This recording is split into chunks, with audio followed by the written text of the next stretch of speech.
if you don't have these things in place where you're taking care of yourself and you're taking care of your mindset and you're taking care of your relationships, even if for some reason you're able to find success, you're not going to be happy, right?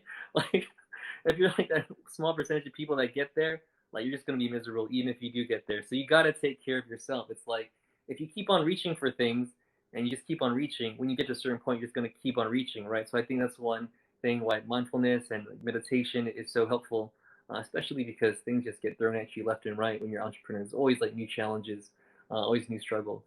So I think that's really awesome.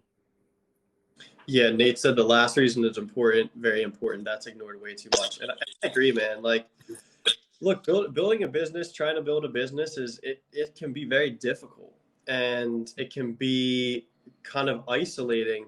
This guy says, "Do you have front hair loss?" Baby, I think it's coming with age. It's definitely coming.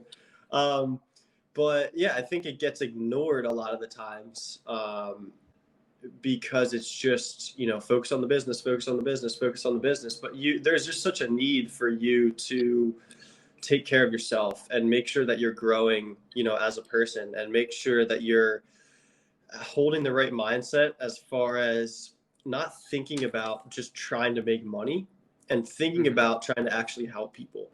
Because when you push forward with that guiding light of, I'm really here to help people, that is going to carry through in your business as well. And like, that's always been the mission for me. Like I think I've said this to you before, like what I really want to do is I want to go back to places like Thailand or go to other countries that I've been where there's people who just don't have the opportunity. Like, a lot of the times the students that I taught in Thailand were so much smarter than me and had so much more desire than me, but they just didn't have the opportunity for, because of their financial situation and where they live. And that's really where I want to take my business. It might be 3 years, 5 years, 10 years down the road, is some sort of business where I can go to places where people don't have the same opportunity that I've had, and just uplift them, right? And help breed entrepreneurs and breed people who can, bring generational wealth back to their communities and help lift up other people in their communities as well. And that, me knowing that, it makes me even more confident with where I'm going, because I know that I'm heading in that direction. Now, is my business going to take 10 iterations to get there? Yeah, probably. But that is and always will be the guiding light of focus of my business. The current iteration is me helping uplift people who really want to break out of where they are and start their own business, and helping them to come up with that, right?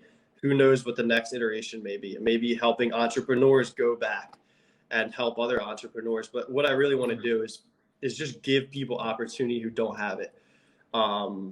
Because I love finding people who have the motivation and the drive, and just giving them the tools that they need and watching them grow. Like, that's my favorite part about what I do right now is seeing the growth of people who come into our community, and then, even on a smaller scale, right? They're afraid to get on camera. They're having trouble speaking on a Zoom meeting. They can't do anything. And then now they're leaders in the community in a short period of months, right? And for me, what I love doing is watching that growth. And I just want to channel that towards people who need it even more as my business goes on. So I think that guiding light is really important.